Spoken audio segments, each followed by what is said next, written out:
une fois. Donc bonjour à toutes, bonjour à tous. Effectivement, je suis Guillaume Berthollet, ce qui explique ma présence ici aujourd'hui. Je pense qu'il y a plusieurs petites choses.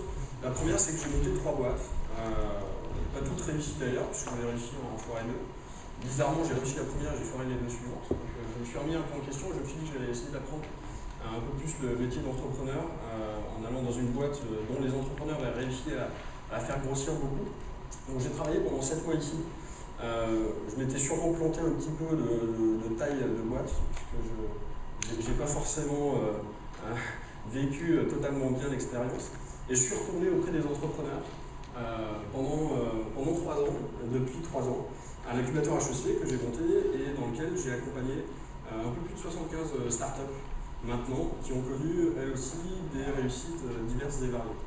Et finalement, c'est la somme de ces diverses expériences, celle où j'étais aux commandes, celle où j'ai vu, puisque je travaillais dans l'équipe qui s'occupait d'écosystème startup, j'ai vu comment est-ce qu'une boîte qui a réussi peut faire vivre un écosystème, et puis ensuite, maintenant, accompagner des gens qui montent eux-mêmes une entreprise. Alors j'ai aussi lancé pas mal de choses autour de l'entrepreneuriat.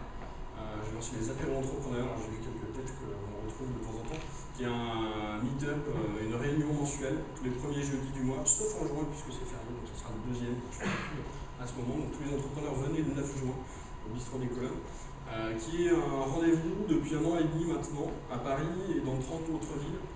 On commence à essaimer un petit peu à l'étranger, où les entrepreneurs viennent, échangent dans une approche vraiment décontractée, donc en général plutôt autour d'une bière, sans carte de visite, sans badge, sans intervention. Donc l'idée c'est vraiment de faire se rencontrer la communauté. J'ai aussi créé une bande dessinée sur la création d'entreprise qui est destinée aux collégiens, qui a été diffusée à 150 000 exemplaires aujourd'hui, et puis j'ai mon blog que certains viennent visiter et me font le plaisir de visiter. Donc si vous cherchez sur Bing, je fais la note mentale de pas me tromper. Si vous allez sur Bing et vous tapez Guillaume Berthollet, vous trouvez mon blog. Normalement, au premier résultat, l'algorithme a priori est plutôt réussi. Voilà. Alors la question, a priori, moi je sais à peu près pourquoi je suis là, puis en plus j'aime bien parler, donc BS me fait le plaisir de me donner une tribune assez importante. Mais j'aimerais savoir un petit peu plus pourquoi est-ce que vous êtes. Alors qui dans la salle est un profil technique développeur?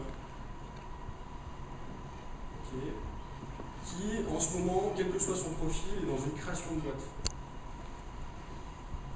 Je vais faire lire les ministres qui discutent avec vous, qui se rendent compte que ça bouge.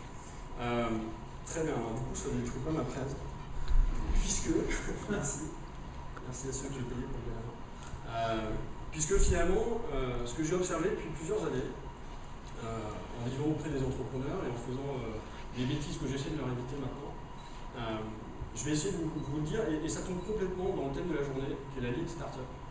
Alors c'est compliqué de parler de Lean Startup aujourd'hui, parce que la personne qui a inventé ce système n'a pas encore sorti son bouquin, il sera en septembre, que c'est un peu le buzzword du moment dans tout ce qui est théorie de développement d'entreprise, que ce soit création d'entreprise ou pas création d'entreprise. Donc il dit beaucoup de choses, tout et son contraire.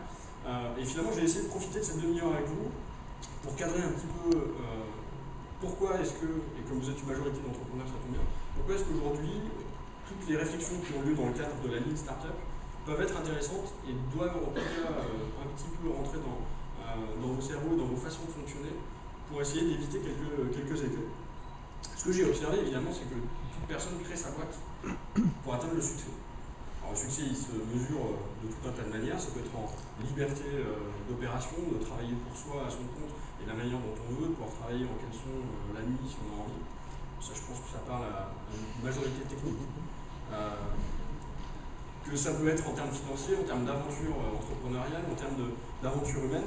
Quoi qu'il en soit, si on observe un petit peu, alors chaque année je dois recevoir à peu près 600 executive summaries, je dois voir, sur les 3 dernières années j'ai dû voir à peu près 2000 à 2500 pitchs d'entrepreneurs, donc mes statistiques commencent un petit peu à s'affiner.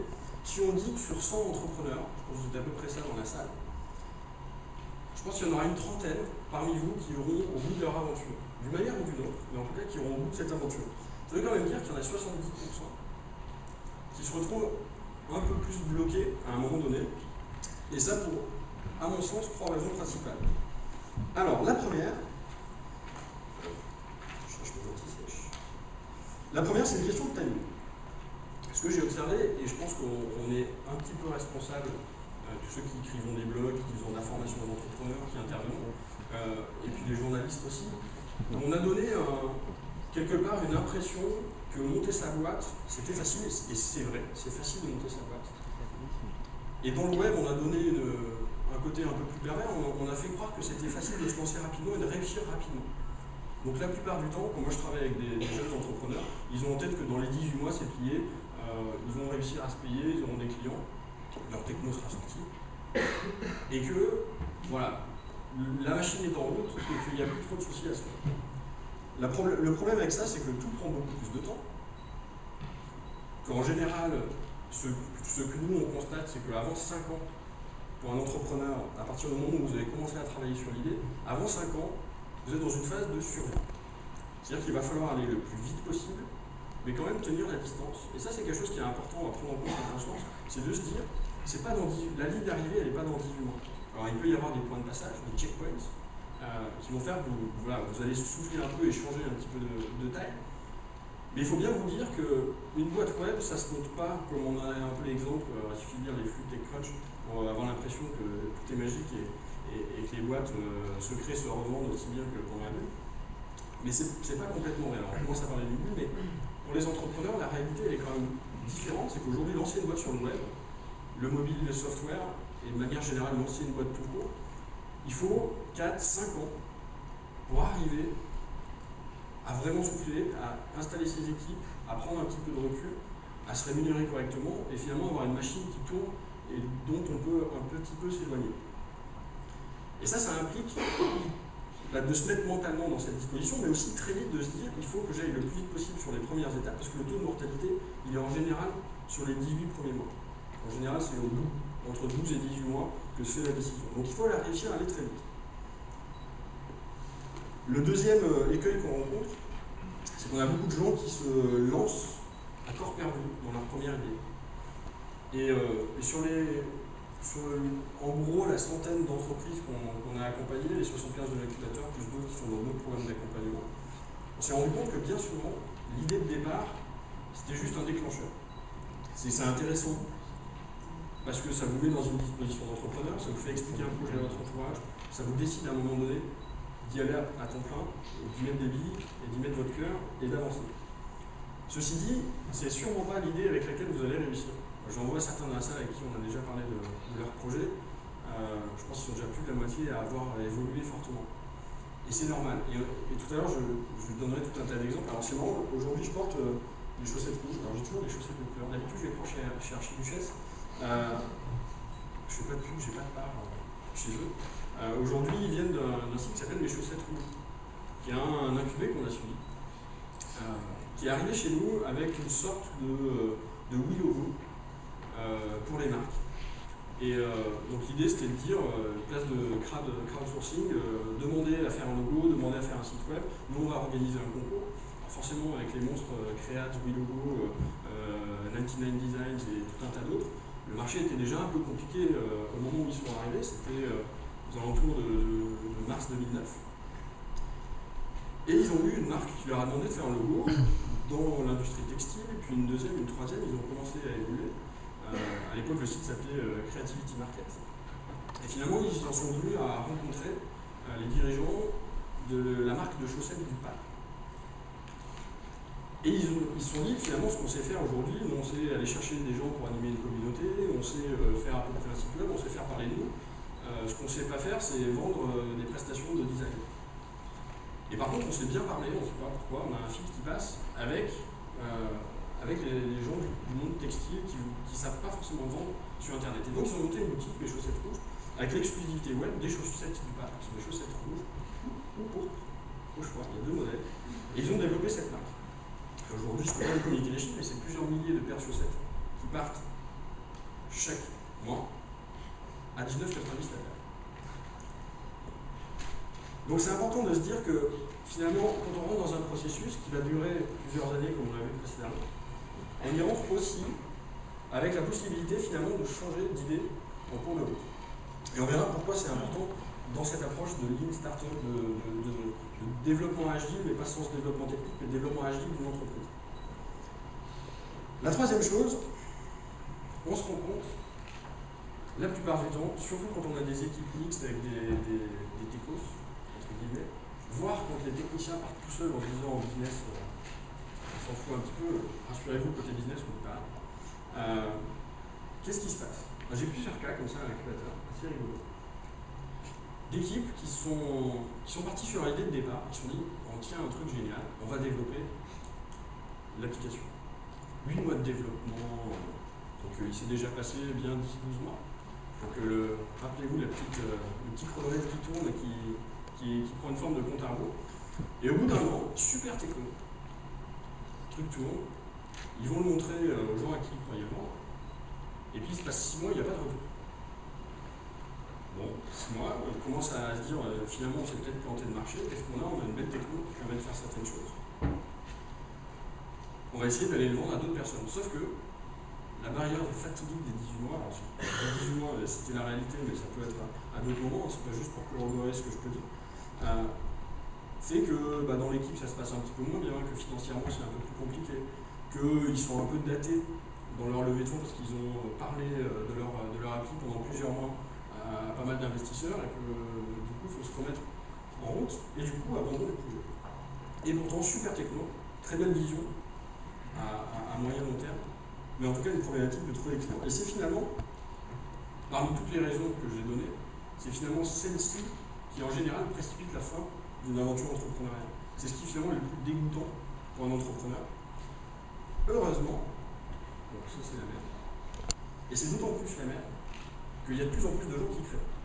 Et il y a de plus en plus de gens qui suivent ces schémas qui amènent finalement au bout des 18 mois à se rendre compte qu'on ne va pas y réussir. Donc du coup, on part du principe que c'est relativement facile de se lancer. C'est de plus en plus facile, il y a plein de choses, il y a quand même pas mal d'argent sur le marché, les démarches administratives sont plus qu'abordables à n'importe qui, côté les neurones qui touchent un petit peu. Il y a vraiment un gros travail qui a été fait de communication, d'évangélisation, qui a été fait pour dire aux gens, allez-y, créez. Bon, ça tombe bien parce qu'en plus en période de crise, le chômage est un petit peu haut et qu'en vue d'une réélection à la présidence, il vaut mieux dire qu'on a fait baisser le chômage. Donc, plus il y aura d'entrepreneurs qui vont se lancer là-dedans, plus il y aura d'auto-entrepreneurs, plus ça baissera les chiffres du chômage. Fin de la parenthèse. Heureusement, la Lean Startup est là. Heureusement, vous êtes là pour en parler. Alors, on va voir rapidement ce que c'est la Lean Startup. Je ne peux pas parler de Lean Startup sans citer deux personnes. Le premier, c'est Eric Ries, qui est un entrepreneur slash personne qui réfléchit, qui, il y a un peu plus de 3 ans maintenant, a le premier parlé de Lean Startup. Alors, comme c'est un Américain, il a déposé le terme. Donc, c'est devenu son fonds de commerce. Donc, non, je ne te verserai pas de royalties. Mais en tout cas, il a déposé ce terme et de quoi il s'est rendu compte. Alors, lui, il a monté une boîte, il a beaucoup réfléchi à comment il avait monté sa boîte et comment il avait réfléchi. Donc il s'est dit déjà, j'ai utilisé l'open source gratuit. Pardon. Non mais avec BizSpark, c'est comme de l'open source gratuit pendant 3 ans. Tu veux que j'en dise un mot, non? Non, ton micro ne marche pas. J'en dise un mot? Tu peux en dire un mot si tu veux. J'en dis un mot, oui. Open source, effectivement, c'est pas du tout notre business model. Gratuit pendant 3 ans, c'est effectivement ce qu'on propose avec BizSpark. Après, les bénéfices de l'open source, c'est une certaine ouverture, accès au modèle, accès c'est rarement, le vrai bénéfice d'open source, c'est rarement dans l'accès au code source lui-même, il est plutôt dans l'accès aux standards, aux protocoles et ainsi de suite. Et là-dessus, Microsoft a quand même fait un virage à 180 degrés depuis les 5 dernières années. En termes d'ouverture, d'accès à nos protocoles et ainsi de suite, on peut en parler, mais je ne pense pas qu'on ait à rougir de ce qu'on a réalisé. Sachant surtout que dans les 3 premières années, à choisir entre open source et gratuit. Alors, en plus de ce premier point, la deuxième chose, c'était d'arriver dans le concept de Lean Startup, donc là on voit les grands basiques, c'est d'arriver à un développement agile, qui est de dire on ne développe pas pendant 8 mois et puis on sort un gros truc qui a 6 mois de retard sur le planning prévu, mais on va essayer de développer par phase, et je crois que vous aurez une intervention sur ce sujet, donc je ne vais pas en dire beaucoup plus là.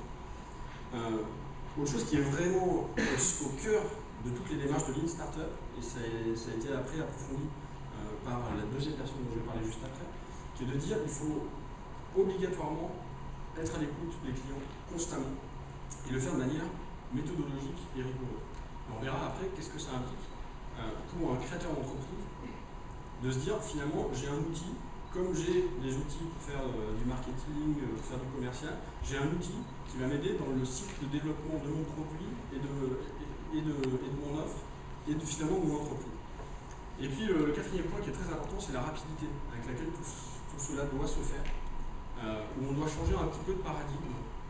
Il y a eu une génération d'entrepreneurs avant 95 où c'était effectivement très compliqué de se lancer, très coûteux, et finalement c'était plutôt des gens en deuxième partie de carrière qui se lançaient avec une grosse expertise, gros moyens, souvent très entourés, souvent appuyés à d'autres entreprises. Aujourd'hui, avec les moyens qu'on a mis à notre disposition, avec le changement complet d'approche, avec des jeunes qui créent sur des technos qui n'étaient pas disponibles il y a même 5 ans, il faut être super rapide, et il faut être d'autant plus rapide que le marché de l'Internet est en train de se cristalliser. Et qu'il n'y aura pas d'argent pour tout le monde, il n'y aura pas de clients pour tout le monde, et donc la notion de rapidité est très importante. Donc il a réfléchi à la ligne startup, et puis il y a Steven Blank, qui est l'auteur de 4 Steps to Epiphany, les 4 marches vers l'épiphanie, je crois en anglais, en français c'est mal traduit, donc je t'ai mis en anglais, qui lui a mis en place le Customer Development. Alors le Customer Development, c'est l'opposition entre Product Development, c'est-à-dire on a des gens qui mettent au point un produit, qui vont le chiader le plus possible, le mettre sur le marché. Customer Development, c'est quoi? C'est on va voir les clients, limite sans produit, et on met le produit au point avec eux, et de manière itérative comme ça. Alors, j'aime bien raconter des histoires. Alors Balloon devait être à droite de l'écran, ils ont un bug, ça arrive. Ils arrivent. De toute façon, moi je ne prends pas de questions. C'est bon. Qui ne connaît pas Balloon ici? Ah, quand même. Ok. Alors, Balloon est une start-up qu'on a accompagnée, qu'on accompagne toujours à l'incubateur, dont vous testerez le produit tout à l'heure en live, qui permet de poser des questions lors de conférences, qui permet à quelqu'un de les modérer et finalement de les afficher, de les traiter après la conférence. Alors, je vais raconter l'histoire de Balloon parce qu'elle est quand même assez rigolote. Je pense qu'elle illustre bien. Alors, premier logo de Balloon. Balloon est né en novembre 2009. Je vous fais le pitch de l'époque quand Andrei, un des 3 fondateurs, rentre dans mon bureau sur le campus et me dit j'ai essayé de l'imiter, ceux qui me connaissent, j'ai une super idée, je vais faire un Twitter géolocalisé. Donc, il me dit ça comme ça, je le regarde un peu bizarrement. La géologue sur Twitter n'était pas complètement bien faite à l'époque. Elle a dit je vais faire un Twitter géolocalisé pour les étudiants, comme ça va permettre aux gens qui sont dans un même campus d'interfacer, ça va être génial. Donc, là je regarde comme ça, je dis oui, ok. Et donc ils prennent les vacances de Noël avec Pierre Valade pour développer un Twitter feed. Donc en gros, on se parle sur Twitter, on met un tag et tout ça va dans une sorte de timeline. Et en janvier 2010, ils font un premier test à la campagne BDE de l'école centrale. Avec quand même une réflexion business qui est de dire on va faire en sorte que les étudiants parlent sur ce flux. Donc la toile tendue que vous voyez en bas avec le début de logo, il y avait déjà leur vrai logo. Je ne leur rends pas tout à fait hommage en mettant leur deuxième logo ici. Qui permet aux gens de s'exprimer. Ils disent, et ça va être génial, on va aller vendre aux entreprises le fait de pouvoir insérer des publicités là-dedans. Alors, l'histoire espace, pas très bien, parce que finalement les étudiants n'utilisent pas trop, et les entreprises elles spamment, mais vraiment beaucoup. Donc, utilité assez réduite. Ils se disent, bon, on va le faire à HEC, avec des gens un peu plus matures que les ingénieurs. Et ils le font pendant des soirées HEC. Alors là, ça explose. Nombre de messages envoyés explose. Qualité des messages envoyés, en revanche, je vous laisse imaginer en soirée le type de message qu'on peut envoyer. Je ne préférerais pas ici. Donc, problème, la modération. Donc, ils repartent, ils retravaillent un peu leur produit et se disent, il faut qu'on puisse faire de la modération. Donc, pour faire de la modération, forcément, quand on travaille sur des problématiques étudiantes, on va à Sciences Po. Dans des conférences un peu chiantes, bien avoué, mais dont la modération est au cœur. Problème, alors déjà, techniquement, ça ne marchait pas. Techniquement, ça marche maintenant. Deuxième problème, Sciences Po est ravi de l'expérience, mais n'est pas prêt à payer. Dommage. Donc ils repartent avec leurs petits mots et leurs petites gens, et puis ils se disent, bon, on va aller chercher des gens qui ont de l'argent. Qui a de l'argent? Les boîtes du CAC 40. ou assigné. Donc ils font leur petit boulot de commerciaux, ils vont chez L'Oréal, ils vont chez Canal, et puis ils trouvent finalement la reproduction de ce pourquoi leur produit marchait le mieux. Conférences à Sciences Po, avec du contenu, des échanges. Disons, on va faire la même chose sur les conférences internes, des trucs de formation, des réunions, des meetings internes. Problème, alors ça marche bien, les gens sont contents, ils sont prêts à payer pour ça, ils commencent à payer. Problème, la démarche commerciale est quand même très compliquée à mettre en place, ça reste des petits événements, il n'y a pas beaucoup de budget, c'est des trucs internes, et il n'y a pas beaucoup de visibilité. Donc il faut trouver quelque chose de plus visible. Quoi de plus visible que ces messieurs qui font chaque année un grand raout de 3 jours au mois d'août, en guise de reprise tranquille après les vacances. Et donc là, ils sortent d'autres choses, puisque là, c'est un événement qui est pas dans une seule salle, qui est sur plusieurs salles, sur plusieurs jours. Et ils sortent une appli techno, une appli mobile, sur laquelle on peut voir les questions, on peut voter sur les questions, et petit à petit, beaucoup plus d'interaction, beaucoup plus de facturation aussi. Donc ils commencent à arriver dans une phase où le produit commence à coller à son marché. Ils résolvent leurs problèmes de visibilité en subventionnant honteusement quelques événements visibles, ici même, je crois. Avec d'autres apports techno, c'est un affichage un peu plus customisé, des affichages live, on verra tout à l'heure. Donc là, on est en novembre 2010. Et puis, petit à petit, il se pose des problèmes de multilingue, et puis de comment est-ce que maintenant on fait pour ne pas passer notre temps à aller en Presta, installer Balloon dans les événements, et donc de passer en mode web app. Et ça, c'est fait pendant les vacances, donc un an déjà après l'aventure, sur un forum Net Explorateur avec 3000 personnes dans la salle, 3 jours de conférence, et un produit qui est visible, multilingue, et dont le paramétrage se fait à distance, en mode web app, pour finalement arriver, et c'est à peu près là où on en est à l'histoire, sur un produit qui commence à s'exporter avec des applis mobiles, cette fois-ci pas seulement web app, avec la possibilité de faire des sondages, la possibilité de faire des formulaires de satisfaction à la fin des événements, et donc quelque chose à chaque fois qui est remonté par les personnes qui organisent l'événement. Alors, pourquoi est-ce que j'ai pris cet exemple?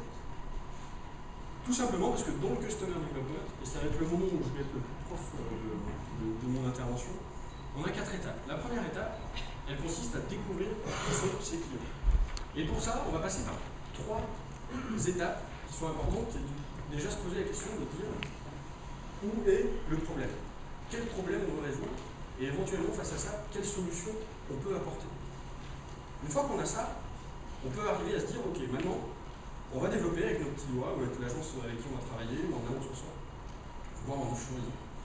On va développer ce qu'on appelle le Minimum Viable Product, le MVP, qui est le plus petit produit possible, même dégueulasse, même pas beau, mais au moins qui tourne et qui montre sur à quoi on va répondre comme problématique et comment va se passer la solution. Et une fois qu'on a fait ça, on va commencer à se dire maintenant comment est-ce qu'on pourrait le mettre dans les mains de quelqu'un. Donc tout ça doit être très rapide, parce qu'il faut vraiment aller, parfois des mock-ups, des maquettes, merci. Des maquettes peuvent suffire, il ne faut même pas forcément un produit qui tourne, il faut juste arriver à les montrer aux gens qui potentiellement pourraient payer comment ils fonctionnent. Et là, on rentre dans une phase de validation. Et de dire, comme on avait ce fit problème-solution, est-ce que maintenant on a avancé d'une étape? Est-ce qu'on a un fit entre le produit et le marché? Donc là, on est dans une problématique un peu plus commerciale, un peu plus marketing. Éventuellement, comment est-ce qu'on peut faire payer les gens dessus? Et si jamais on valide ces 2 premières étapes, comment est-ce qu'on pourrait commencer à reproduire ces opérations? Rappelez-vous, dans l'expérience Balloon, le fait de dire on a réussi à trouver quelques acteurs, L'Oréal, Canal+, mais on n'arrive pas à reproduire ça suffisamment fluide, de manière suffisamment fluide. Si jamais on n'a pas ce fit, si on ne trouve pas le business model ou si on ne trouve pas les canaux de vente, c'est là qu'intervient le fameux pivot. Je suis sûr que tout le monde n'en a pas, Bernard ou l'autre. Le fameux pivot qui dit ça ne sert à rien de continuer à s'acharner, ça ne sert à rien de se dire voilà, notre produit, on n'arrive pas à trouver l'attraction qui est nécessaire pour avoir un premier, un deuxième, un troisième client qui commence à l'utiliser et essayer de comprendre comment est-ce qu'on peut grossir plus vite. Si on n'arrive pas à passer cette étape-là, la chose la plus saine à faire, c'est d'arriver à reculer. Alors à ce jeu-là, il y a des boîtes qui ont très bien réussi. Je vous parlais tout à l'heure des chaussettes. Pour ceux qui connaissent Plies, c'était lancé comme un Anywhere qui a viré comme un Foursquare, qui est devenu du coupon géolocalisé.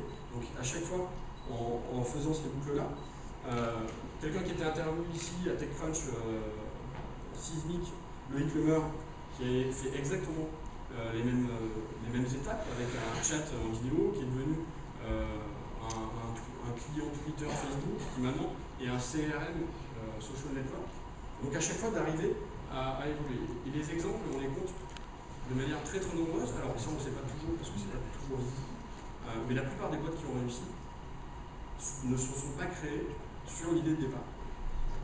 Et donc on va pivoter autant de fois qu'il est nécessaire. En général, à ces étapes-là, on ne crame pas beaucoup de cash. C'est-à-dire qu'on dépense assez peu.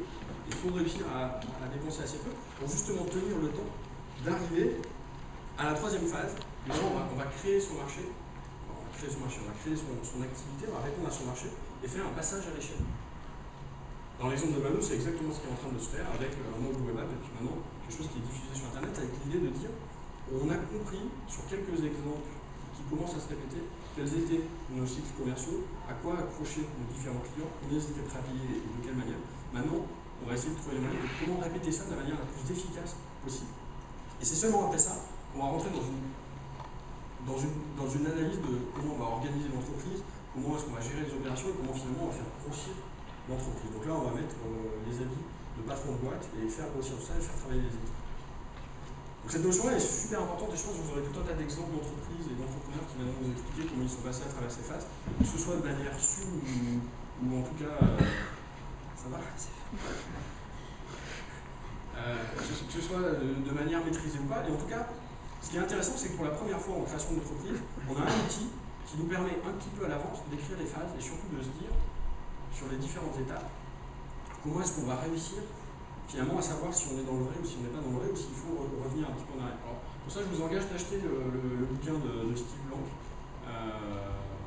qui est un dérivé d'ailleurs du bouquin de Steve Blank, parce que First Steps to Epiphany est quand même un peu complexe, puisque lui, c'était sa thèse, c'était une thèse qu'il a faite. D'acheter plutôt Customer Development for Entrepreneurs, c'est The Guide, vous le trouverez, c'est un petit bouquin bleu sur Amazon, qui explique tout ça très bien et qui vous donne de manière très concrète quelles sont les questions à vous poser et quels outils vous pouvez utiliser pour faire évoluer ça. En tout cas, si vous êtes déjà un peu avancé, c'est intéressant pour vous de revenir en arrière et de regarder si vous avez validé toutes les étapes. Alors, comme il me reste 2 minutes, un petit bonus qui en gros est le résumé en 7 points pour ceux qui sont entrepreneurs, dans quel état d'esprit vous devez être, quelles sont un peu vos règles de vie. Et je vous engage à vous imprimer sur une feuille et puis à vous les afficher quelque part, à les relire régulièrement parce que vraiment ça peut vous faire du bien. La première chose, c'est de lancer votre produit le plus rapidement possible. Si vous êtes là en train de bosser, aujourd'hui, fixez une date de sortie de votre produit et tenez-vous-y. Et faites-le. Vraiment, c'est important. Et même s'il est pas bon, de toute façon, alors, je parle notamment de question technique dans la salle, votre produit ne sera jamais fini. Donc acceptez de dire on va faire une première version pour aller montrer et sur cette base-là on fera les développements d'après. Le 2 c'est rechercher du feedback, c'est bien de lancer votre produit très vite mais si vous n'écoutez pas les retours qui peuvent arriver, ça sert strictement à rien. Et ça aussi c'est une posture. Il faut accepter de se mettre un peu en danger. Tous les entrepreneurs n'ont pas les oreilles débouchées au même niveau. Certains très bien sont complètement capables de se remettre en question. Et d'ailleurs on note sur les entrepreneurs qui réussissent, ce sont ceux qui ont la plus grande résilience. La résilience, c'est la capacité à se relever une fois qu'on est tombé. Et c'est un peu ça. S'il faut se mettre en danger, il vaut mieux tomber souvent et pas trop haut que d'essayer de monter très vite et puis de se casser fortement la gueule. Parce que ça arrive, et ça fait mal. Le 3, c'est évidemment, si vous mettez pas le doigt sur un besoin, ne vous acharnez pas. Si au bout de 2-3 mois passés au contact des clients, vous n'arrivez pas à schématiser, à simplifier en 1 ou 2 phrases quel est le besoin exact auquel vous répondez, c'est que vous ne répondez pas à un besoin et vous avez de fortes chances de taper dans le mur à la fin. Le 4, c'est d'apprendre à compter. Alors apprendre à compter, c'est vachement important. Pas apprendre à compter au sens général, mais d'apprendre à compter. Apprendre à compter, c'est dire 2 choses. C'est être très très au courant de ce qui se passe sur votre compte en banque. Le cash est l'élément finalement le plus important dans une approche Lean Startup, parce que c'est ça qui vous permet de tenir suffisamment de temps pour pivoter et qui vous donne aussi un bon indicateur de combien d'argent vous dépensez. Ce qu'on appelle le cash burn. Si vous montez trop haut, vous réduisez finalement votre chance de survie. Et comme on l'a vu, le timing est super important. Et la deuxième chose, c'est de très tôt vous forcer à tenir des métriques. Alors je sais que il y a quelques incubés dans la salle. Je suis assez chiant sur le reporting métrique. Si vous allez sur mon blog, vous trouverez plusieurs articles là-dessus. Même quand on n'a pas de produit, même quand on n'a pas de client, il faut se forcer à comprendre son business par le biais de quelques chiffres clés qu'on va suivre et qu'on va suivre toutes les semaines et qu'on va regarder de très très près. Parce que si vous n'évaluez pas votre activité et ce que vous êtes en train de faire, vous serez incapable de faire ces boucles et de vous voir que justement vous allez pas forcément dans la bonne direction. Donc trouvez les chiffres qui comptent dans votre business, que vous verrez si vous entrez dans des problématiques ensuite soit de développement commercial rapide, soit de levée de fonds, sur des chiffres qui vous seront très très précis. Alors vouloir scaler trop vite peut vous tuer. Alors ça c'est un truc assez rigolo, je l'ai vu plusieurs fois. Alors bon, c'est pas rigolo, mais vraiment ça se sent. Bon, il y a des gens qui arrivent avec une appli, avec un service, et qui tout de suite veulent se slicer pour être très gros, très vite. Ça veut dire quoi? Ça veut dire qu'on va mettre un peu tous les œufs dans le même panier, ils vont se couper la chance de pouvoir pivoter. Donc la création d'entreprise, c'est une aventure un peu au long cours. Donc ça ne sert à rien de vouloir aller trop vite et griller les étapes. Il vaut mieux avancer vraiment petit à petit et valider tous les points qu'on a vus juste avant de se dire, ça y est, je suis roi du monde, je peux cramer du fric, accélérer, et ça va grossir. Parce que ça se passe quand même rarement comme ça. Rechercher l'attraction, alors ça c'est au tout début, c'est une fois que dès que vous avez votre premier petit produit, essayez de trouver qui est le plus à même de l'utiliser. C'est un peu rechercher ses fans, rechercher ce qu'on appelle les early evangelists, c'est les évangélistes early, donc fait partie encore avant les early adopters. C'est les quelques personnes qui vont être complètement support, qui vont vous aider à créer le produit, qui vont limite vous payer parce qu'ils sont contents de participer à l'aventure. Et une fois que vous avez mis le doigt sur ces gens-là, vous pouvez commencer à dérouler.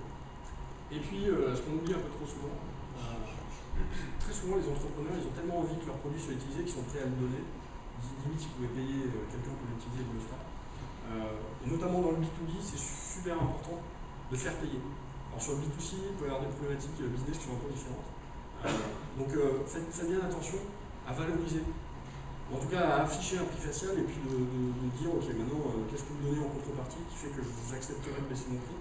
Mais sinon, vous allez fausser un petit peu les boucles de validation. Finalement, quand on donne quelque chose de gratuit à quelqu'un, il l'utilise mal, on ne sait pas trop pourquoi, on n'a pas trop de retour. Donc essayez de faire payer, et si possible, cher. Ah, juste une dernière chose. Ah, c'est pas le bon. La présentation est en ligne. Alors, la ligne 2.0, c'est pas 2.0, parce que contrairement à ce qu'on croit, c'est pas uniquement pour les boîtes web. On peut très bien monter des boîtes lignes dans tout un tas d'activités, donc c'est pas que pour le web.